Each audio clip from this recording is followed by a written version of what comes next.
KABF 88.3 FM. You might have recognized that tune we started out with. That was Peg, Steely Dan, and thought it was appropriate for those of us that spent the afternoon calling the Smurfs to start out with a song that includes the lines, all done up in Blueprint Blue. That's right.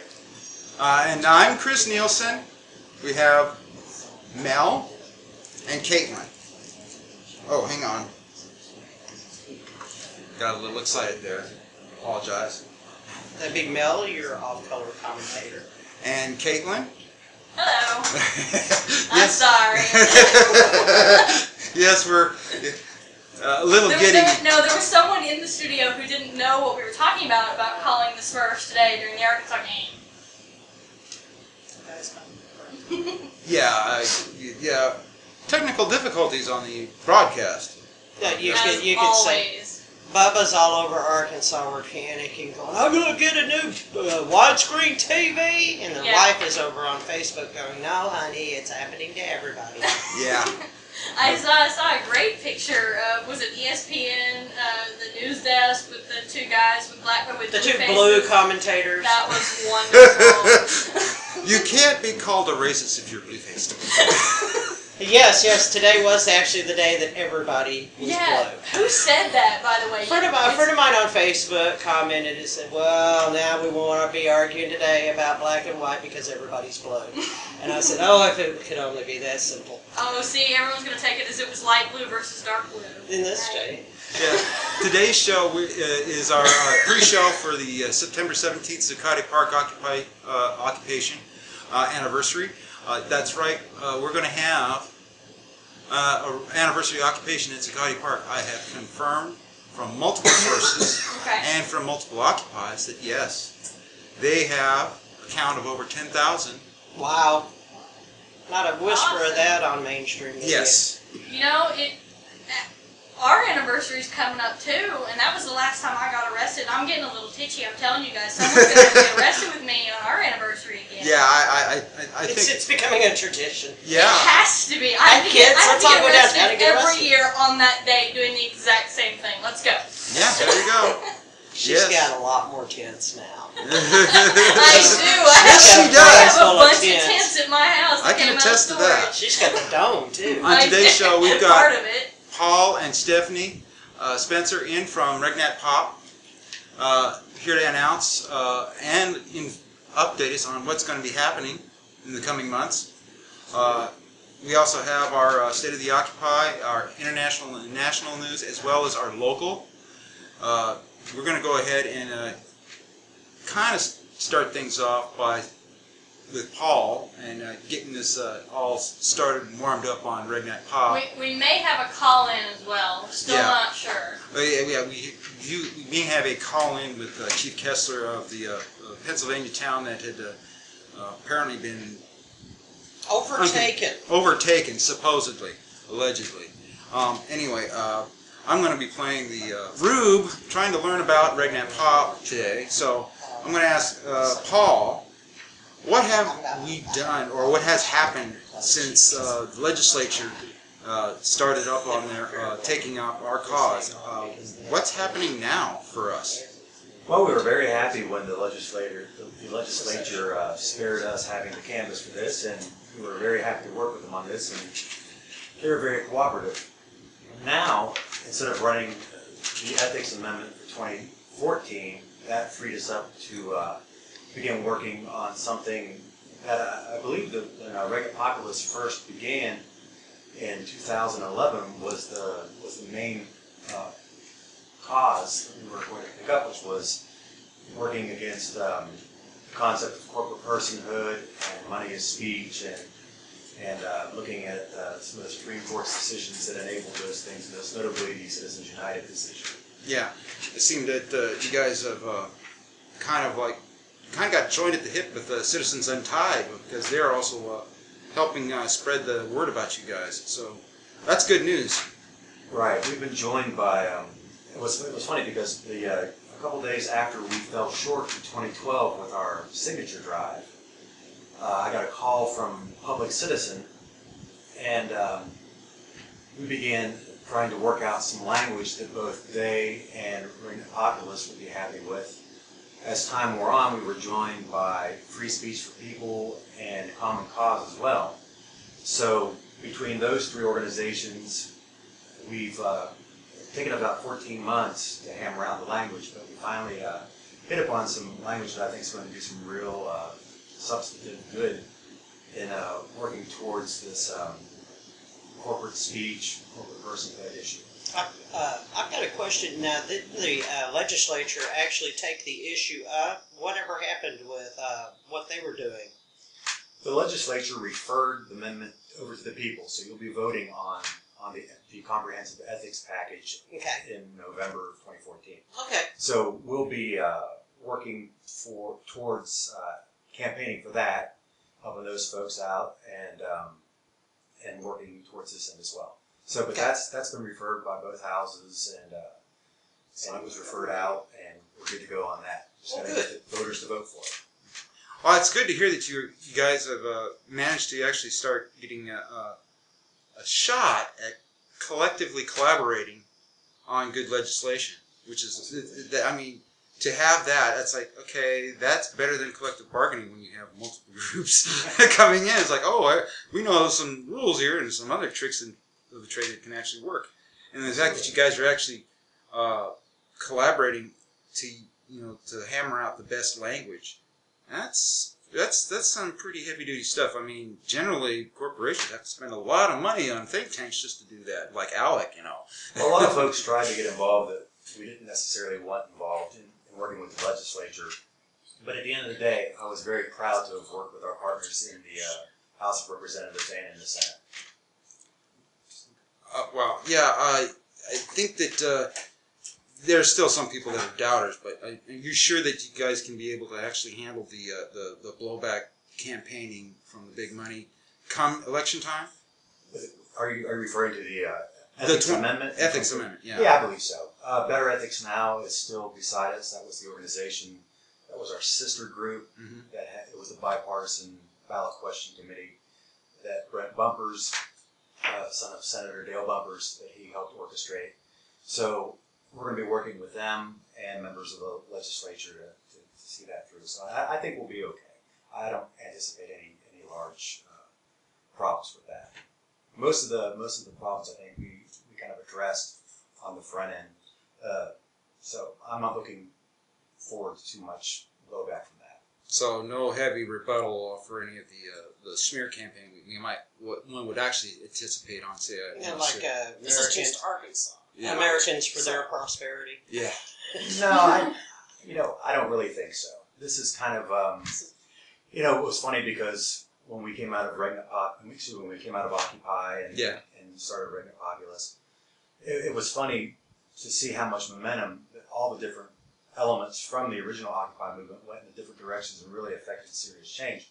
And I think that the legislature was watching all of those at the same time as they were kind of looking at us through the crosshairs, down the barrel of our gun pointed at them, because they knew that, with a 70% approval rating, that they, as Representative Sabin said, we're going to get a haircut, and they wanted to help choose the barber. So they knew that if we ran this in 2014, it would pass, and the restrictions that were placed on them would have been a little bit more draconian. So they were more than happy to work with us. Yeah. And I have to say too, if it wasn't for Representative Sabin and Senator Woods, they were both very instrumental in getting this off the ground. I do have to say hats off to those that actually did realize that they were representatives of constituents, people that basically did say, we're putting our trust in you. Well, there's a lot of hopeful signs even in the whole country. I mean, we've just watched this war with Syria little thing play out, and when have you known in your lifetime the American public to be, like 90% united? And then actually get listened to. Exactly. So, and of course, the thing with Syria hasn't finished playing out, and at this point, it could go in any direction. But it's enough to give you a little bit of renewed faith that if we stick together, we can actually get something done. And that was the whole concept of the Occupy movement. first Yeah. place. Mm-hmm. And Absolutely. Just getting out of the narrative and actually having a serious discussion and moving in the direction that we could choose. I always say when people ask me, and I'm always happy to say, that I think the real strength of the Occupy movement when it first came to town, and when I first heard about it actually, was that it started the conversation that nobody wanted to have. Yeah. And I can remember writing a letter to the editor of both the Times and the Den Gazette when I heard that the Occupy movement was going down in New York. I didn't even know that there was going to be an Occupy Little Rock at that point in time. And I just thought, I was thrilled to death that people were actually taking to the streets again and trying to bring these pressing issues that, to everybody's ears. It was an indication when Occupy Wall Street started, and then they got completely ignored by the media It's a good sign. until the cops got a little bit heavy-handed, and all of a sudden people started paying attention. The next thing you know, Occupies are springing up all over the country like mushrooms. It was Right. Yeah. The world, actually. Yes, and yes. the fact that there's citizens media outlets, citizen-driven media outlets that are online. It's some like this radio station that actually help bring the conversation to the public. I can tell you that I wouldn't be sitting here and doing the things that I've been working on, and if it weren't for the Occupy movement, I'd be a very angry high school still government. be angry Still. like me. I would be very There would be angry. a lot of angry wallflowers out there about ready. If you walk by the wall, you might get struck. Well, I still run into a lot of people that kitchen would have been completely remodeled. I still run into people that go, "Oh, I don't get involved in politics. You can't do anything. I'm just one person, and politics drives me crazy." And I'm going, getting involved is what keeps me We're from here to- going crazy. We're here to tell you that that is a lie. Yeah. That's what they want you to do. Yeah. The thing is that nice little rule that they say when they hire you: no politics, no sex, no religion in your workplace. No. That's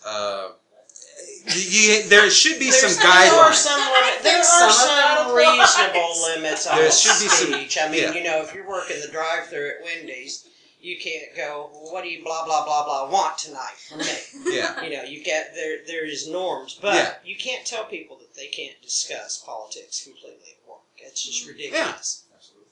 Yeah, especially politics, because that's what affects a lot of us. Especially when you're a high school government teacher, right? A little. Yeah. Well, I hear that there's some hope on the horizon for Regnat and some new efforts. Could you kind of fill us in and kind of get us up to speed? Sure. When I was earlier, I was speaking about the collaboration with some of the national organizations, Common Cause and so forth. And what we ended up hammering out was it's going to be an initiated act in Arkansas if we get on the ballot. So we submitted the language to the Attorney General last Thursday. So the count starts last Friday. So this Thursday we'll know if he rejects the ballot title or not. The 19th. The 19th. But it is referred to currently as an act to prohibit corporate spending to influence elections in Arkansas. Yay! Yeah. And Absolutely. And the idea behind this whole act is to restrict corporate money from any corporation chartered in the state of Arkansas or any corporation from outside of Arkansas that does business in the state of Arkansas, that owns property in Arkansas. So you're going after all corporate stakeholders. We're going after all corporate stakeholders. Yes. Well, actually, we should say corporate slave owners, but in this case, it is stakeholders and slaveholders at the same moment. The Freudian slip. Yes. But so you got a new ballot initiative you want to go ahead and campaign for. Is that going to be for 2014 or 2016? We're going to run it for 2014. 2014. We believe that, I still believe that there is a perfect time frame for all of these things. And, compared to our 2012 effort, we have almost twice the amount of time that we started with. Yeah. And we have, I think we have a lot of national following, and we've picked up on the Huffington Post the other day. And Yeah, I caught that. So, Well, and the voters, I think, are more familiar with these issues now since the conversation has been going on. right. Well, this is not only a great thing because now you've got another petitioning that actually can educate the voting public about what's going on in the state, because it's not like every corporate mainstream media outlet that's going to be able to cover this economic foundation shaking events, such as getting the public actually their hands on the purse, so to speak. It's just the thing that disturbs me so much is so many of these corporations that are directly influencing the politics in Arkansas are from not only out of state. We're talking about multinational corporations. Absolutely. We've got, I don't need people in China making decisions on what we do in Arkansas. And this is the kind of, and this is the kind of influence that's being bought. And don't for a minute kid yourself that there are not entities in China that have a big interest in Arkansas. I mean, but we're excited about that, and the thing that kind of really that I'm really excited about with the measure is not only the restrictions that are placed on corporations and the like, but we're asking our congressional delegation to propose an amendment to the Constitution of the United States that repudiates corporate personhood, exactly, and money is speech. We call for policy changes in the state of Arkansas that recognize money as being something that's owned, something that people own its possession. It's a tool. Not speech. It's not speech. It's not speech. It's an object. It's an object, isn't it? It's a token, really. So I'm personally very happy about that. One of the first things that I thought of after being with the Occupy movement and starting to meet with some lawyers and so forth at Vino's here in town was, we need to do something on a national level that's going to call into question this whole Citizens United decision. It's a wrong-minded decision. it's horrendous. Yeah, It's absolutely horrendous. It's the Dred Scott and Plessy versus Ferguson of our day. Yeah. A lot of the blowback that I've been hearing personally is a lot of people say, well, there's always been money in politics, and that the rich have always wanted it.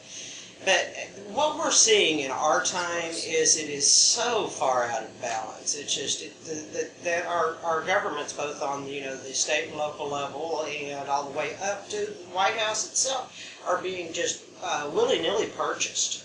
Absolutely. The influence, and and the people get left completely out.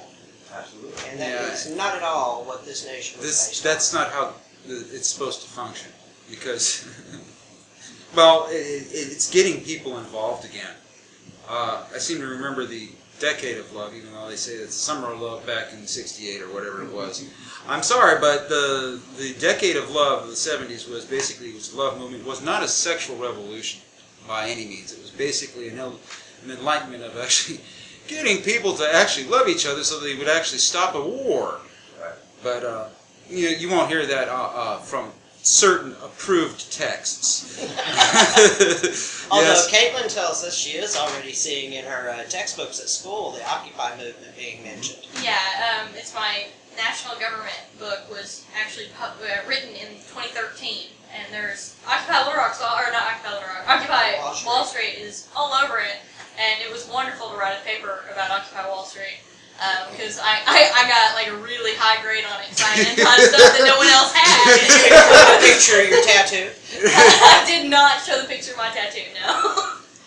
You could have done that for bonus. Yeah. Right? So, is this kind of a plus win for Regnet, Occupy, and the regular stuff? Oh gosh, we got a call in. Wow. Yeah, that's right. It's 433-88-0088. Let's take this call. Occupy Little Rock Radio, you're on the air.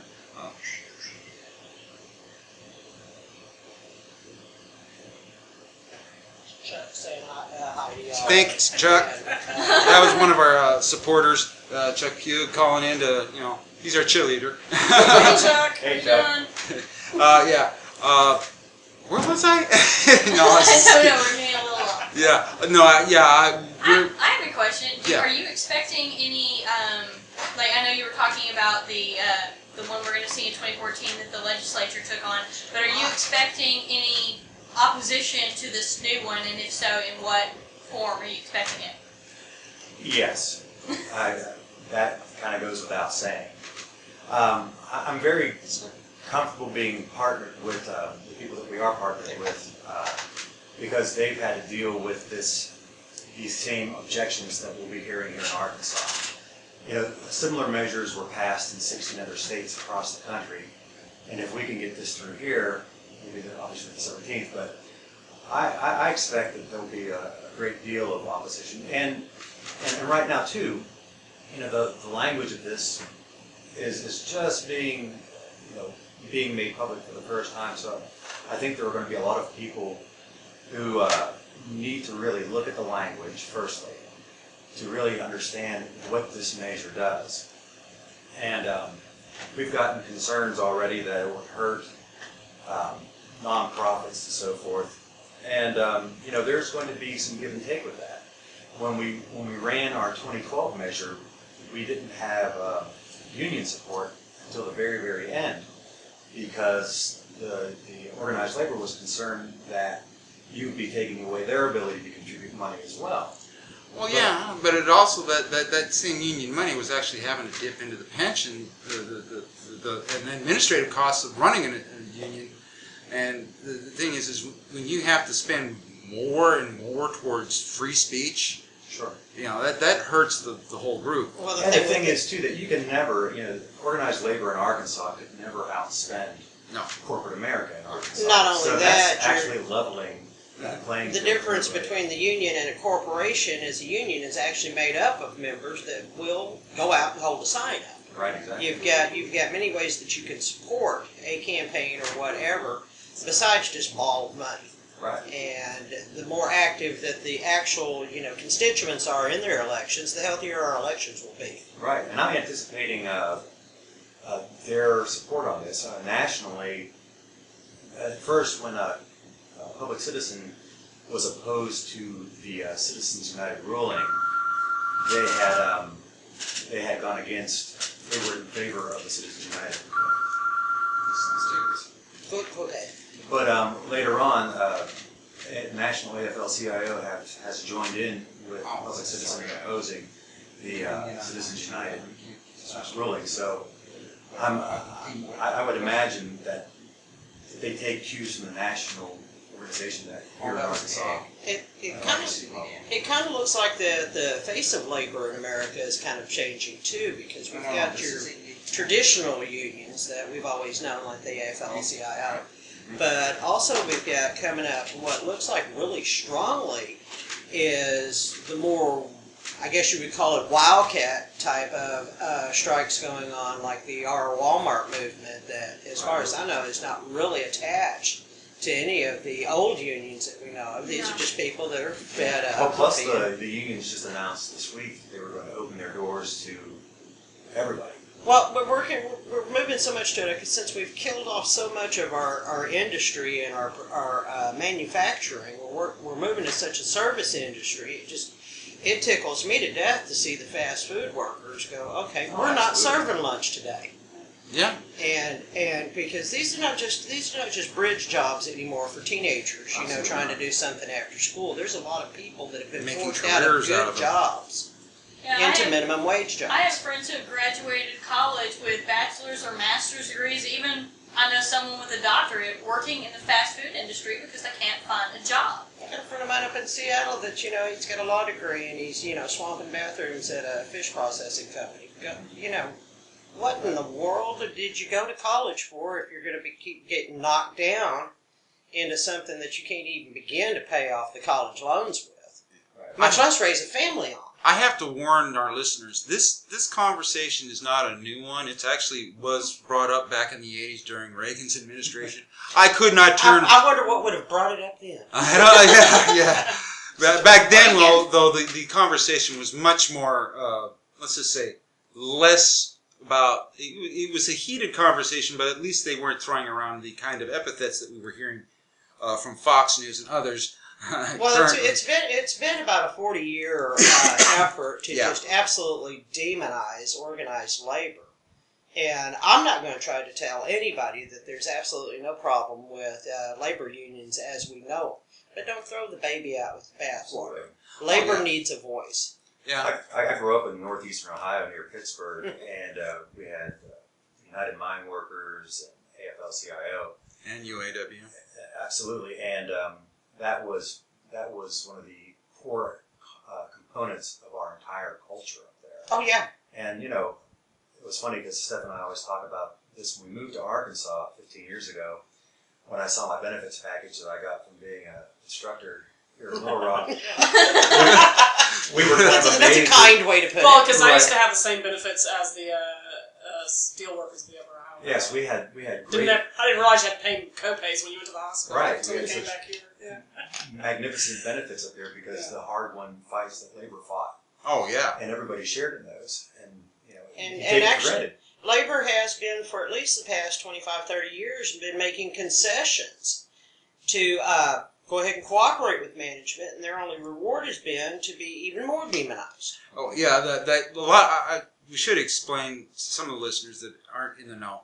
For the past century and a half, organized labor basically had to fight, owner-hired thugs. Absolutely. Beyond just the Pinkertons. This was, any guy off the street that was desperate to have a job, owner of a company would basically go out, buy a couple of guns, give them to a couple of desperate guys, says, here, Well, I need you to do have something. state militias fighting on behalf of Yeah. the Coeur d'Alene massacres and Yeah. Yeah. mine Ludlow. wars in Matewan, West Virginia. and Oh yeah, well, people, Labor Day rolls around and people think, oh, a white cell at Sears, and I'm going, Exactly. no, this is your weekend. People got their heads knocked in for. Absolutely. There's The reason no- this is not just overtime knocked in. wages. This is the 40-hour week. I mean, Yeah. people do not understand what labor had to do in order to get the system that we have now, and it's being ever so slowly rolled back too. I think everybody needs to go out and reread The Jungle by Upton Sinclair. Yes, definitely. And Yes. It covers the food issues and the labor issues. both at the All same in time. one, man. There He you smacks her. Yeah. He swung for the fences and he hit. He said that he aimed for people's hearts, but he hit them in the stomach. Oh yeah, he Yes. sure did. Hence the phrase: "The quickest man through to a man's heart is through his stomach." But I wanted to follow up. This is nothing like the Montana issue that had passed recently about their corporate handling of Well, they politics. had fought Montana had a statute on the books, I believe, from 1911 or 1912, Yes. called the Corrupt Practices Act, which the United States Supreme Court struck down as unconstitutional, which prompted the people of Montana to go up, and they, and again, some of these same people that we're working with drafted the language that was used in Montana, and they had a resolution passed in Montana. So it's kind of the same genre. We're going about it with a slightly different way. Arkansas law, for example, requires when you run an initiated act that you have to change a law. You have to augment a law. You Yeah. can't just come up You with can't- it out you can't- of, you can't do it out of the can't say blue. that You basically Congress have has to. you have to. can't make just this say we're going to resolution. say we're going You to can't pass a do it. resolution. So basically, what this one does is basically it will strike certain language and augment other parts of a law in the language in the law. Right. It's kind of it's aimed at the corporate side of, Yeah. of law. It's we do instruct. We attempt to instruct our legislators, and so we instruct our state legislators to, if an amendment comes down the pike that the United States Congress puts forth for the states to ratify, that we instruct them to ratify and work in any way possible to see that these kinds of concepts and ideas about corporate personhood and money as speech are perpetuated in Arkansas. And and the thing that really excited, Chuck Pugh called in a few minutes ago, and I have to give Chuck credit again. We had a little meeting the other day, and Chuck very wisely asked, I explained to him all these different organizations and so forth, and Chuck said, well, why Arkansas? And I thought that was a really good question. I thought it was a really fair question. Mm-hmm. And, I knew what the answer kind of was, but then I had to pause and kind of think, well, what are these folks, these national groups? Why Arkansas? So I put that to the head of the Democracy is for People liaison for Public Citizen. And he said, because he didn't skip a beat when he said this, he said, because Arkansas has a progressive streak through it a mile wide. Yes, we do. Yeah, in our laws, yeah. We're populist in a lot of ways. We think for ourselves down here. We don't just get thrown into the same basket as every other southern state. And he looked down here and he saw that, we had this history of very progressive governors, Dale Bumpers, Rockefeller, Bill Clinton, and the list can go on, Sid McMath and so forth. And then he said, we knew that there were motivated people in Arkansas. And Chuck, that was Chuck. You folks that I'm sitting here in this room with, Chuck Pugh, Marie Maynard O'Connell, all the people that have been omnipresent throughout this last several years, that's why they called me in 2012. Because they knew that we were working closely with the grassroots. I mean, we're the only really, of all these people that these organizations have worked with, we are the major big grassroots group. Yeah. A lot of it came from on high, where we're coming from the ground up. And that's what really prompted them to look at Arkansas and say, we're going for Arkansas. We're making Arkansas a priority for 2014. So, as far as, are you looking to expand your supporters as far as getting the signatures for the petition? Yeah, that's what I was going to ask. If anyone is interested in volunteering, where do they go? Who do they contact? Well, we have our old Redneck Populist website that's up, and we're remodeling a little bit. But for example, the text to the measures that we're going to have on the that was referred out is on the website. The text for this particular endeavor is on the website, and we have and our website is rparkansas.org, and they can find a lot of information on how to volunteer, how to make contributions, and so forth. So we certainly do hope to have the same folks that we had, plus a whole heck of a lot more. If you go to our website, rparkansas.org, under volunteer, there's a tab. If you click that, there's a place to enter all your contact information. And then we'll have you on our database, but then we'll also be able to contact you, and we will clearly try to get you set up canvassing when that gets started. But that's how we did it the last time. We also have a Facebook page. Just go to Facebook and type in Regnet Populus, REGNATPOPULUS. And you should be able to do a Google search with just Regnet Populus as well. right. That's how I used to look you guys up, because Right. I can't never remember the exact address. Yeah, and if no one remembers Regnat Populus when you get off the air, it is the state motto? It's the state motto, and it means the people rule. The people. That's right. So look up Arkansas state motto, and there you'll have it. So, And if you're not too hot on spelling Regnat Populus, go ahead and add in the people rule, and that should take you directly to the website. So with all this new, I was going to say, with all this new action, we should be able to actually have some sort of ability now to actually give some confidence, say for a lot more socially active groups here in Arkansas to maybe even help out. Sure. For you guys. So I'm sure in the future you'll probably end up getting some requests from certain interfaith groups or something like that, or perhaps to actually if this is really needing to take off and can actually kind of handcuff the those that want to be God from those that like to be would rather basically say let's do that later, but right. Basically. Let's go with a different tacker. Yes, they may be interested in actually having other organizations join in on the party as far as getting the support, because this is kind of like an Occupy thing. We're not really going to discriminate.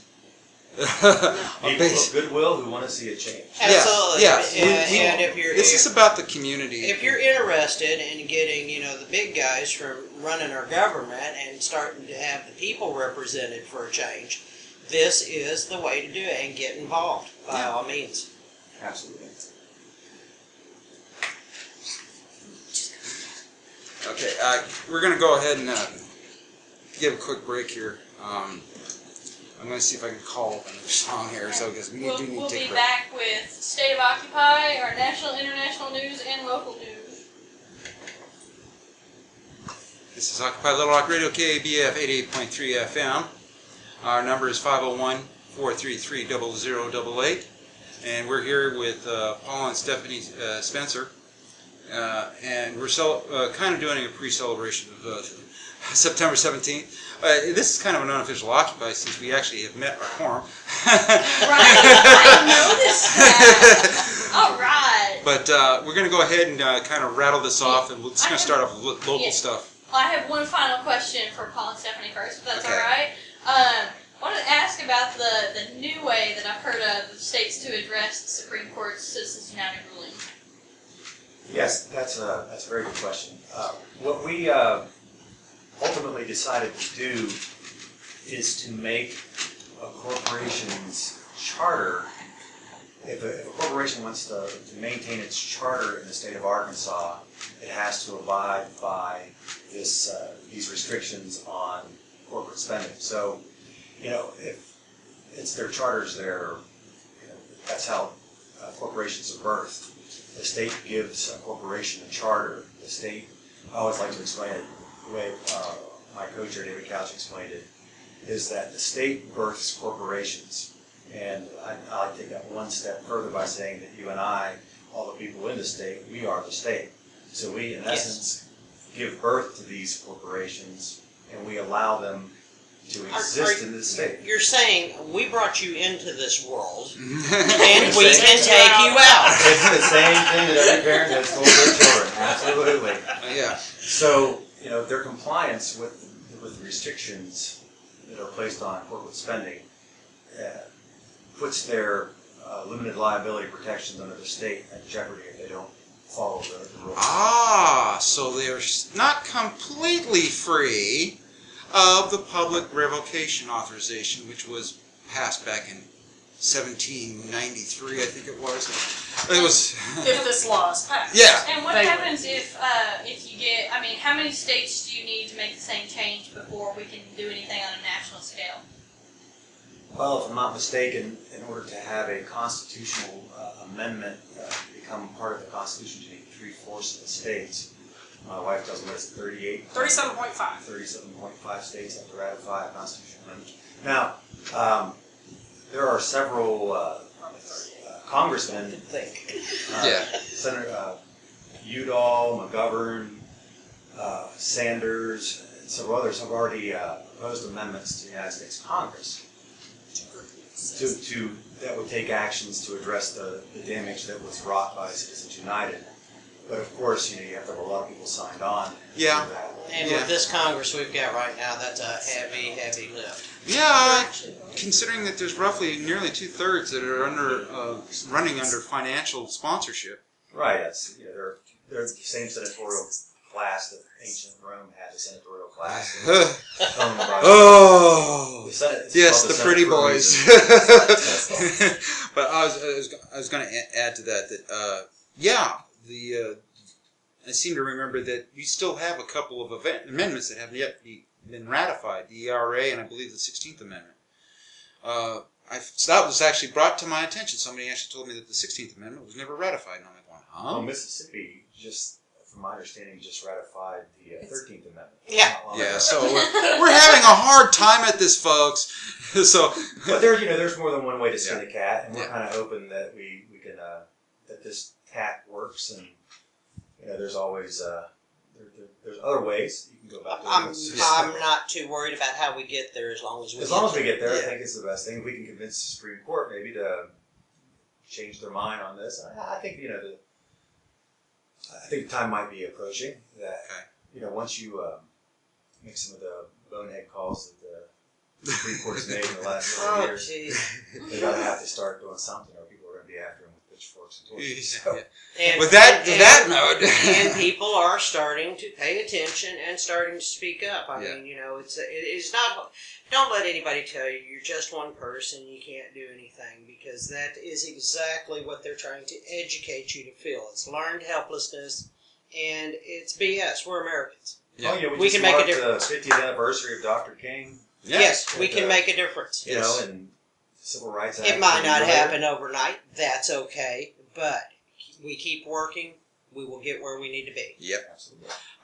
Let's go ahead and start off with our local stuff here. And well, I'm going to keep it really short since we're running low on time. I've got one big thing and I had some smaller things that I'll get to next week. Yeah. The biggest thing is we had another meeting of the Tech Park Board. That's right. And here in Little Rock, and actually, I think they're headed down the right track now. Honestly, I know that sounds really weird coming from me, but they've been out to several different tech parks. They've looked around to see kind of what they want to build and how those people got to what to works. It. Yeah, what works, what doesn't, and 2 years into this. Yeah, I know we're 2 years in and they're finally getting somewhere. But no, they did have the downtown. Downtown Coalition or something like that, brought a projected idea for a Main Street thing, because they're rebranding Main Street as the Creative Corridor. Yeah. And they think that it would fit in really nicely. Common sense would tell you would dovetail nicely to what it is they should be doing. Exactly, and it's so close to all of they've been talking about what was it, eat, play, something. I can't even remember, but anyway, Eat, play, work downtown. Yes, exactly. So that you'd have all of it together, and that was really the place that really had that. And I thought they had a really great presentation, offered them really great space, and they're going to be coming back in October with the actual amounts that they expect to pay for per square foot for the buildings that they were talking about. And they also, the UALR Chancellor has brought forward this idea that no one really likes. It would be on the UALR campus, which is great for one of the groups that really wants this, which is UALR, but UAMS and Children's Hospital don't want it there. Yeah. It would give unfair advantage to UALR, and so the board believes, I think, and this is my opinion, they seem to believe that it would ostracize UAMS and Children's Hospital, and so it wouldn't work very well. Well, it would also kind of upset the UA system anyway. Right. They've also gone in, they've actually started talking to these very early startup companies and some of the slightly later ones in UALR, UAMS, and Children's Hospital, started asking them, where do you expect to be in 2 years? Would you like to be part of this tech park? How much space would you require? How many people? What kind of space? So we finally getting around to talking about what are we going to use the tech park for. So they're just finally, building empty buildings. Right. They're finally starting to get feedback from the people that would actually go in. And it seems to be pretty good feedback. So, like I said, I think they're going down the right track. And also, before they left, that leaves 5 sites on the table. That's the downtown Main Street, which is the new one. Yeah. The UALR Chancellor's proposition on the UALR property, which does include residential homes, by the way. And yes. And the 3 other commercial sites. And then the other commercial sites was the Barrow Road site, the downtown near the Heifer Project. Yeah. The warehouse district. One, and the last one, the Sears building. The Sears building, thank you. That's another really great one that they like.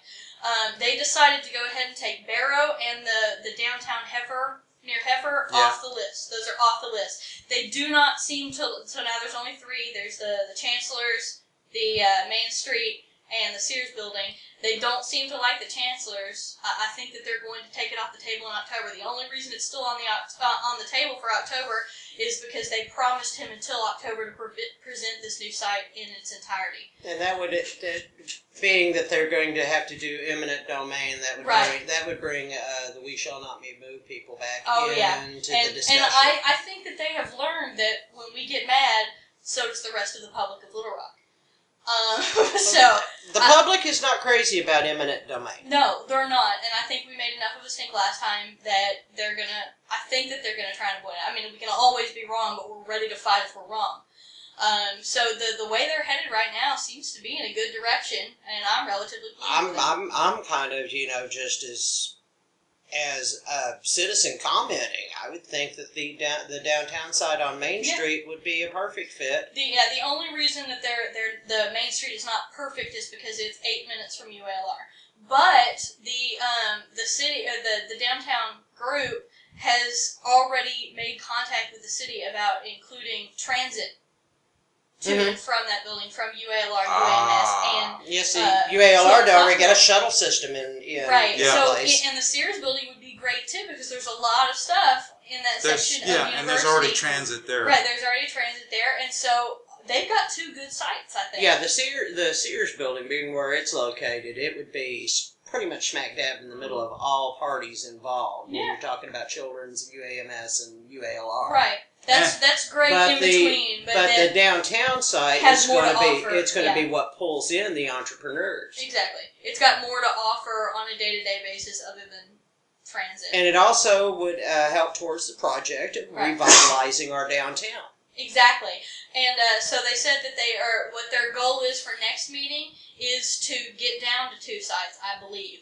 Or that's what they hinted at. Or at the very least, they are going to prioritize the 3 sites they have left, pick their favorite, and start negotiations on price. Oh, good. And this is their plan for next month. That sounds promising. That does sound promising. And the We Shall Not Be Moved Coalition is meeting this coming Thursday at at 6:30 at the Willie Hinton Center. So please feel free to join us if you'd like to help fight eminent domain, if that's what they're going to do. Good. Next up is going to be Mel, and she's got some special news that's actually outside of Pulaski County. No, you don't want to. No, we're not going there yet. But no, I just had a couple of short items. Actually, something from a few weeks back because we keep bumping for time. Recently, the U.S. Justice Department has announced that in the states that have legalized marijuana, whether for recreational or medical use, that their policy is somewhat changing, and they're going to, cease going into these states that the people have legalized marijuana in and busting the dispensaries and what have you. Which, when you first hear that, you're going, yay, good. But this is a policy change. This doesn't actually change U.S. law, and I'm kind of concerned about it because it brings the ugly specter up. Now we have a possibility of selective enforcement. And whether or not this administration would do that is not necessarily as material to me as the fact that whatever administration comes along after it can choose whether or not, as long as the federal laws still class marijuana as a class 1 drug and it's outlawed, there's still a problem. Yeah, I agree. There are going to be some repercussions, but it looks like from the campaign for the restoration of hemp has been very much a strong arm force in the marijuana legalization effort, and they've just in the past couple of months have been noticing that more and more states have been coming on board, even though the mainstream, I should say, bankstream media has been not really covering it as much, even though they kind of find it's becoming a little bit unavoidable. There are more and more states that are starting to sign on to the either medical marijuana or there are actual recreational legalization efforts in other states. In fact, this has become a pastime for a lot of let's say the slacker generation to actually go out. Well, the old reefer madness type of propaganda that's been bandied about for years and years and years, it's just not very effective anymore because there are too many people that lived through the 60s, 70s, and 80s and know good and well that marijuana doesn't cause you to lose your mind or play a piano rapidly or any of the other, And the profitability of growing hemp has become very much of a vogue thing because it is. I'm actually hearing on some of the progressive radio that I listen to online that there are companies that are coming on board trying to get folks to invest in products to use marijuana with because they're saying this is coming, it's coming sooner or later, we might as well get in at the bottom floor. Yeah. Which I find a very interesting wrinkle to all of this. But still the key is going to be to get the feds to come around and get Congress to go ahead and take some of the draconian laws off of the books. Yeah, that are just, definitely. They've outlived their time. Well, yeah, number one, the war on drugs has spent well over.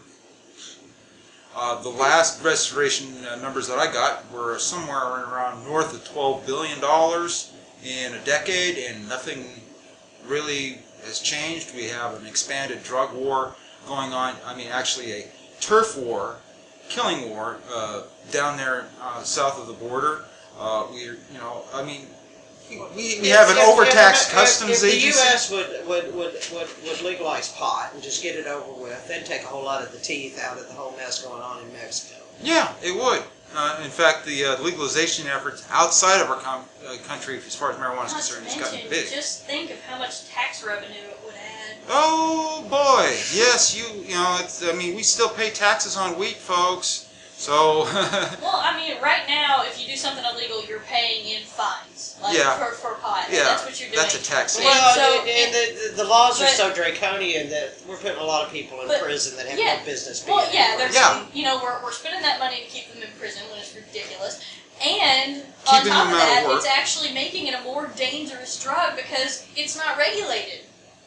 So you make it legal, you regulate it, you stick a tax on it like you do with alcohol and cigarettes, and there you go, guys. Yeah. Seriously. I mean, you can even ask a cop, do you want to deal with somebody who's drunk, or you want to deal with somebody that's been smoking weed? Yeah. Weed every time because you don't have an argumentative person to Yeah. deal with. I mean, it's just simple. Congress is, well, if anybody likes to watch C-SPAN, I don't know many, but there are some people that do when they're interested in it when it comes to affecting the masses. There's been actually some testimony from law enforcement officials on the plus sides. You know what? This would really free up a lot. It's going to free them up resources to actually deal with crimes that harm people, as well as investigate financial crimes. Yes, that's right. Your regular street officer can actually investigate. It's legal still. Boy, if they'd enforce banking regulations the way they enforce marijuana laws, oh boy, I wouldn't have to be on the radio. Well, you know, I was just telling someone this story the other day when my sister, she was 13 or 14, she ran away from home. We found out that she was leaving. She had plans to leave the state. So we called the police. They showed up. They took the report, and they said, if you find out where she is, give us a call and we'll go get her. And, you know, they need more resources, okay? They really do, because they don't need to be spending all their time hanging out in traffic stops. You should have told them she had a joint in her pocket. They'd have been all right. I know, they'd have been all over that. It does look like we might be running a little bit overtime here. And the only other thing that I was going to touch on nationally is, of course, we've all been watching the events around the Syria question. And as I mentioned earlier, it is gratifying to see that the people speaking up and actually writing and calling their Congress critters and making a fuss that, no, we don't want to get involved in another war in any way, has made a difference. How it's going to play out in the end is anybody's guess.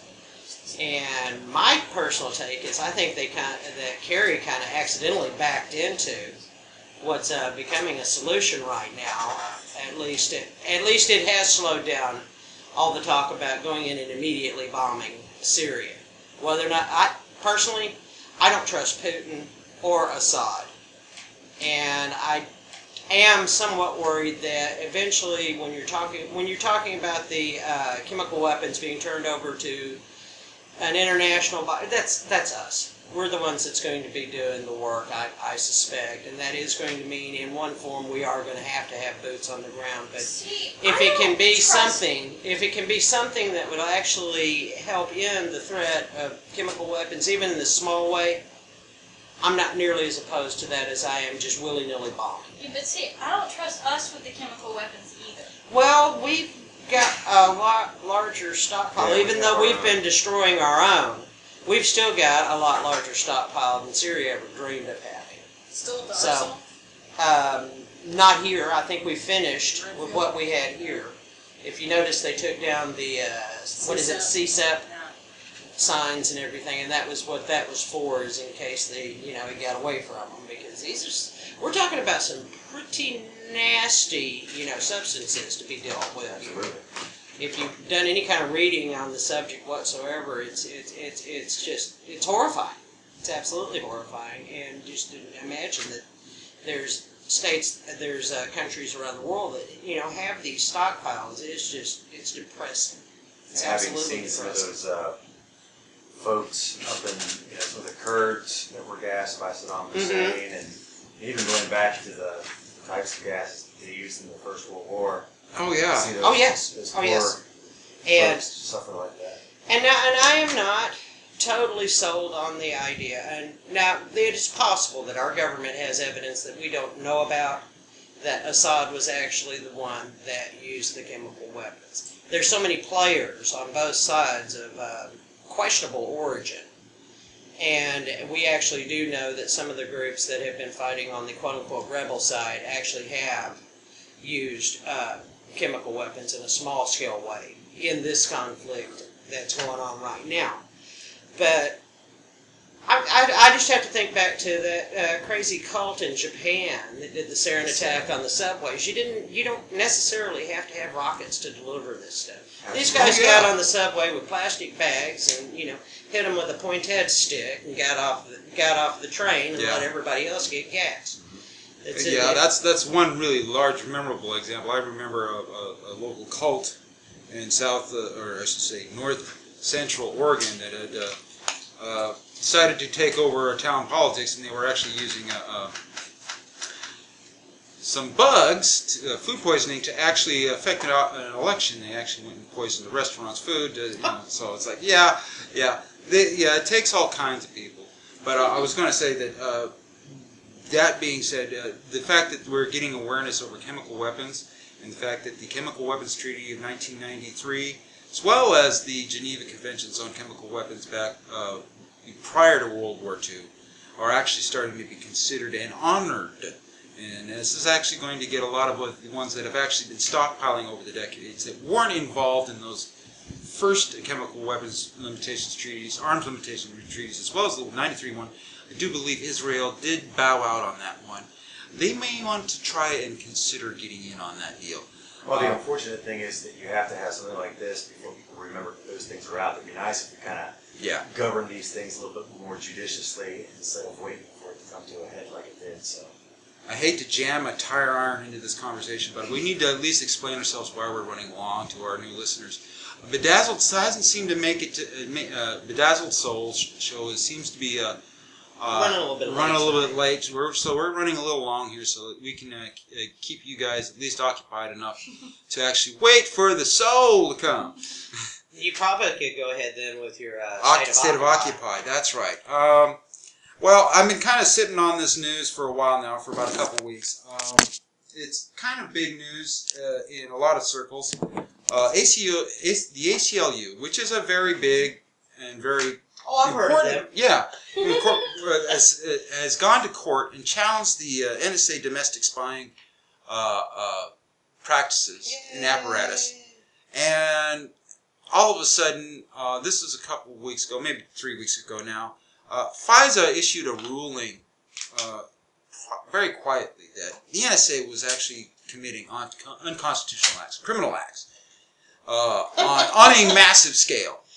It's starting to be a little bit of a comedy at this point. Yes, and so what has happened is the encryption industry, or let's say the internet industry in general, is finding out that all their encryptions are no longer being trusted, because all of a sudden they find out that there's backdoors being put in their programs and applications. I know this sounds like really kind of complicated stuff, but basically it's like putting tape on the door latch and saying, I locked it.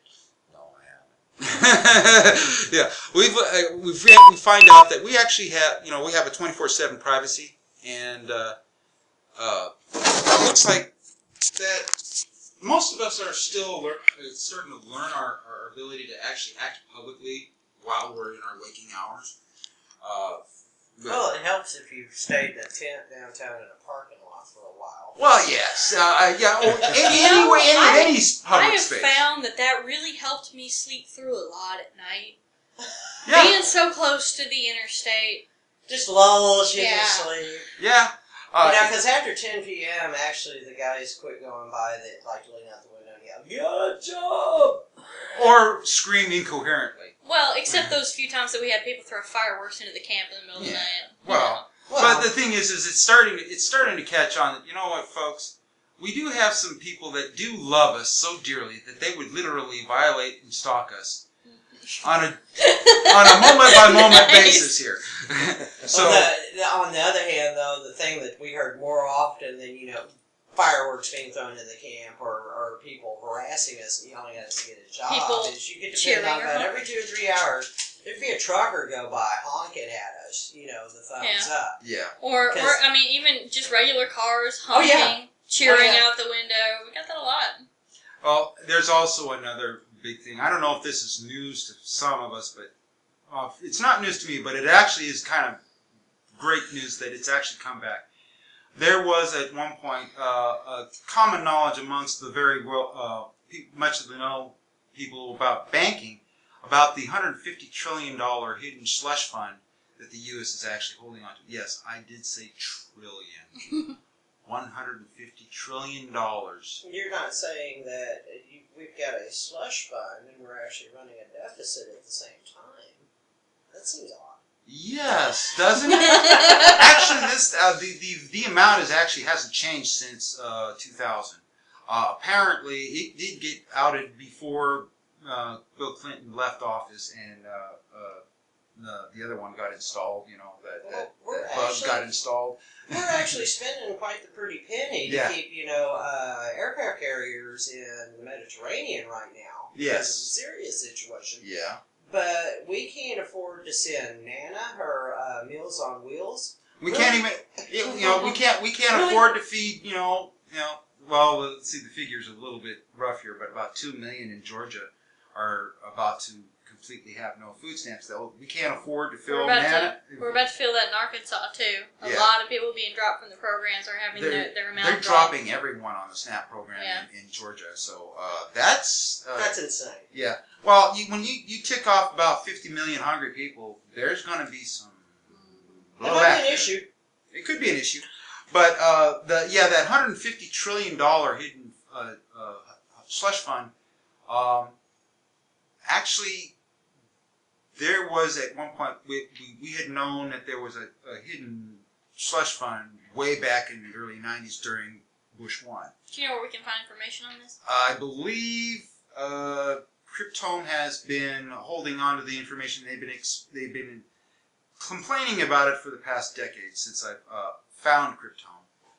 Granted, they are a bit of a paranoid site, but when it comes to actual actionable or actually researchable vetted material, this particular news item, or I should say fact, has been they took up the cause when another news organization, George Seldes had, he had a book called Tell the Truth and Run, and he was, he told the truth and ran when he heard about the slush fund that, occasionally this slush fund comes out, and just a few of us actually do pay attention to this, but it is actually swollen from what was once somewhere around north of $30 trillion in the 70s, and it is now actually that the 150 trillion is basically the old 2000, the turn of the millennium number.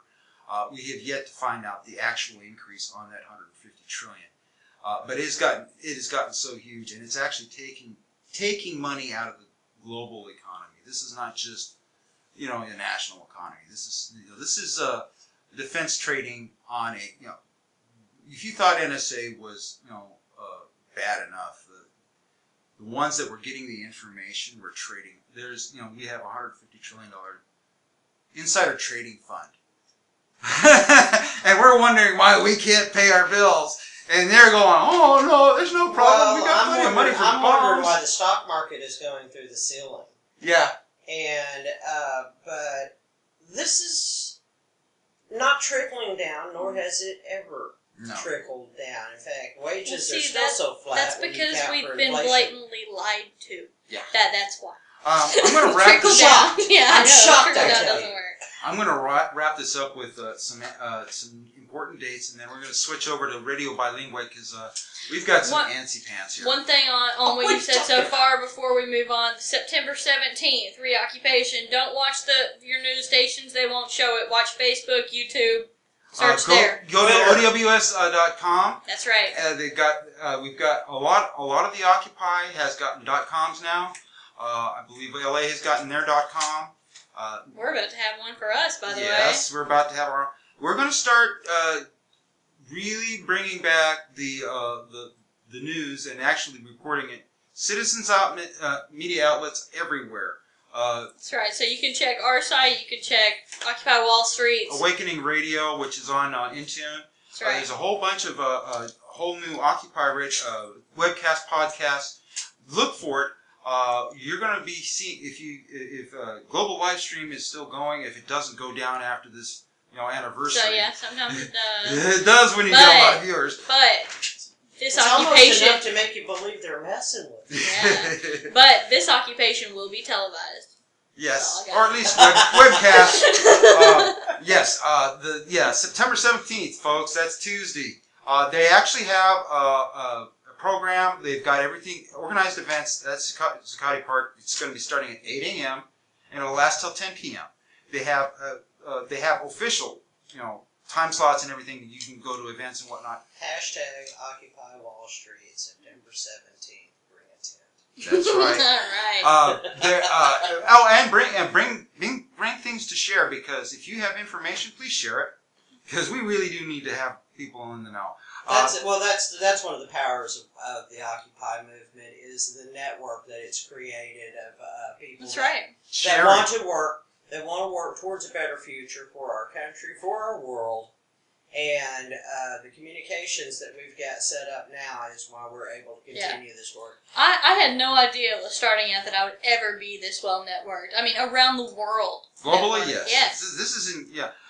To notice that we actually went global in under 2 days. Yeah. After September 17th, it went global. Yep.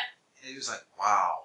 Yep. We had It took it less than a month, because by October 15th, people were out marching worldwide. We had 500 people in Little Rock this year. Yep. And that's an estimate by the officials, by the way. So if Yeah. you've ever been involved in activism, it's probably closer to 6 or 700. Yeah, Maybe more. they're never really on. Like, cause I remember the women's rights rally. They said that we were at.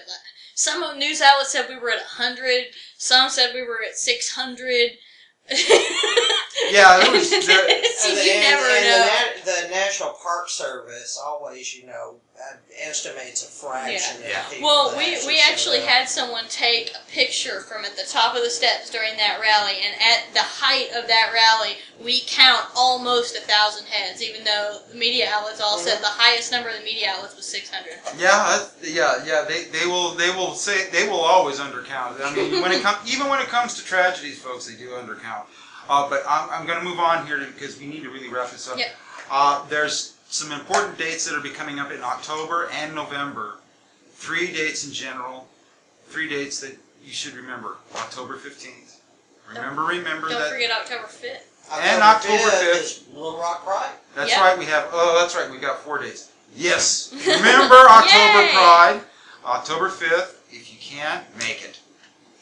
Please, if you can't, 1 p.m. on look the for a ride. 5th, Share a ride. starting at Carpool. the old Occupy site at 4th and Ferry. That's right.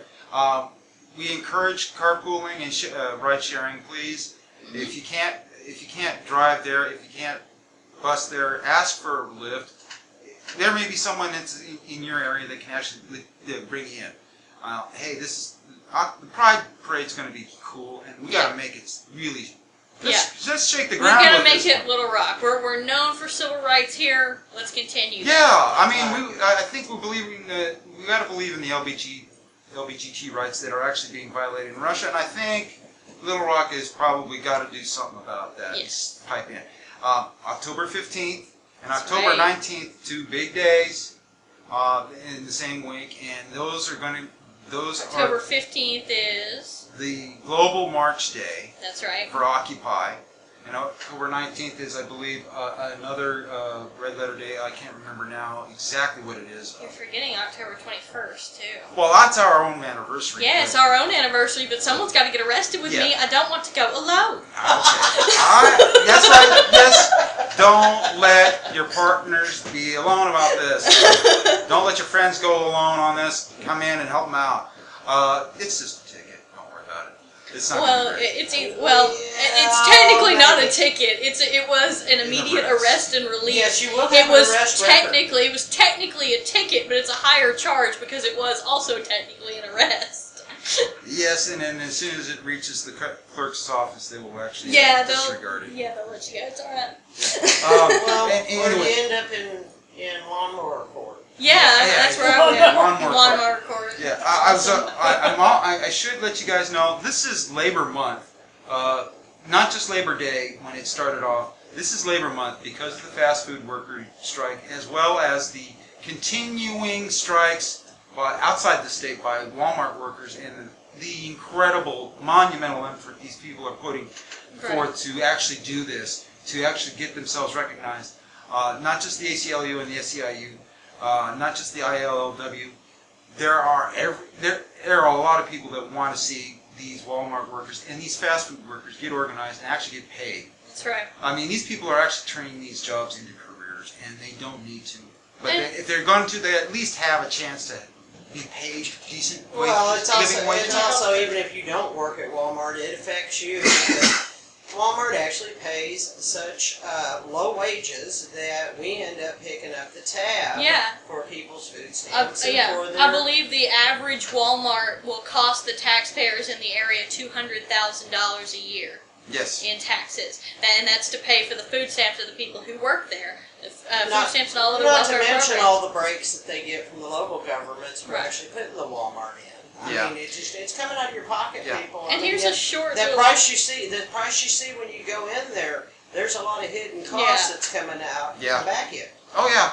And here's my little short rant for fast food workers and why you should support them instead of complaining about how these little teenagers, who, by the way, don't make up that workforce anymore, not for the most part. All the teenagers who are just getting their first jobs and, it's okay to pay them minimum wage. I want to point out that I worked in fast food for quite a while, and you can see the scars up and down my arms from working near flying grease. Yes, fry vats. I mean, this is not... Yeah, it's not the job that you think it is, guys. It's not a safe, cushy job, folks. It's really not. Just like in every industry, there are hazards, and this one has been far, far too long overlooked. I'm sad looking at my arms now. It's plain old hard work. Yeah, there's going to be hard work. I mean, I've worked in the fields, and I'll tell you what, when the migrant workers organized, I was thankful. Why? Because as a teenager, I actually got a bump up in my minimum wage. Yes, that's right. I used to pick cotton. No, I didn't. I actually picked corn. Yes, I was a corn picker. Corn picking is a lot more pleasant than cotton. Anyway, there's one last important date I need to let you guys know, and that is November 5th.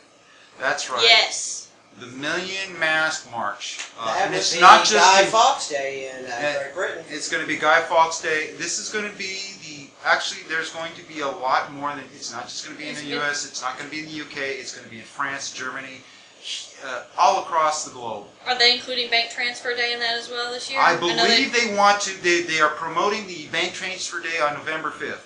Some of you who are unable because they held your mortgage or credit cards or whatever, Hostage. who are unable to move last time around, this is a great time to move to a local credit union. Yes, they're much better to you. Divorce your bank. Yeah. I got the best rate on a refi, Arkansas Federal Credit Union, 3.25%. All right. Nice. And I know one great thing for me is when I switched over, I had no idea that it would be so awesome because when I make weird transactions in a day, instead of them shutting down my card, I have an actual human being call me at any hour of the day to ask me if that was my charge before they shut my card down. Wow. That's right. They actually have people call you. That's right.